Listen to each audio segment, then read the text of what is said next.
আরজিকর কাণ্ডের প্রতিবাদে ধর্মঘটে এসইউসিআই। সকাল ৬টা থেকে ১২ ঘন্টার ধর্মঘটে এসইউসিআই।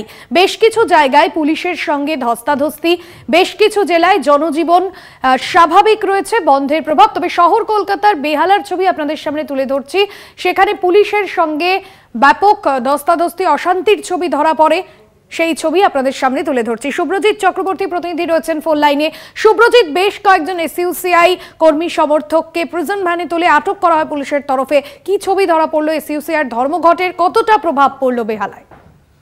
তোমায় প্রথমে জানিয়ে রাখবো, এসইউসিআই এর পক্ষ থেকে এই যে আরজিকরের ঘটনা, সেই ঘটনার প্রতিবাদে কিন্তু আজ 12 ঘন্টার যে বন্ধ, সেই বন্ধ ডাকা হয় এবং বিভিন্ন জেলায় দেখা যায় সেই বন্ধের ব্যাপক প্রভাব পড়েছে এবং বিভিন্ন জায়গায় মিশ্র প্রভাব লক্ষ্য করা গেছে, বা কোথাও এরকম হয়েছে যে প্রভাব পড়েনি। বেহালার ক্ষেত্রে যেটা হয়েছে যে জনজীবন কিন্তু স্বাভাবিক ছিল, যান চলাচল থেকে শুরু করে স্কুল পড়ুয়ারা স্কুলে যাওয়া, কলেজ পড়ুয়ারা কলেজে যাওয়া, সমস্ত কিছু স্বাভাবিক ছিল। তবে এসইউসিআই এর যারা কর্মী সমর্থক ছিলেন তারা আজকের এই বন্ধের সমর্থনে তারা একটি মিছিল করেন ডায়মন্ড হারবার রোডে, এবং তারপরেই কিন্তু ডায়মন্ড হারবার রোডে যে বেহালা 14 নম্বর বাস স্ট্যান্ড রয়েছে, যে মোড়, সেখানে কিন্তু ডায়মন্ড হারবার রোড অবরোধ করে এসইউসিআই কর্মী সমর্থকরা। প্রায় 10 থেকে 15 মিনিট রাস্তা অবরোধ থাকার কারণে কিন্তু যানজট সৃষ্টি হয়, রাস্তায় যান চলাচল ব্যাহত হয় তখনই, এবং তারপরেই কিন্তু পুলিশের পক্ষ থেকে এসে সেই অবরোধ তুলতে গেলেই তাদের সাথে ধস্তাধস্তি হয় এবং এসইউসিআই এর বেশ কয়েকজন কর্মী সমর্থককে দেখা যায় পুলিশের পক্ষ থেকে তাদেরকে আটক করে নিয়ে যাওয়া হয় এবং অবরোধ তুলে দেওয়া হয় পুলিশের পক্ষ থেকে।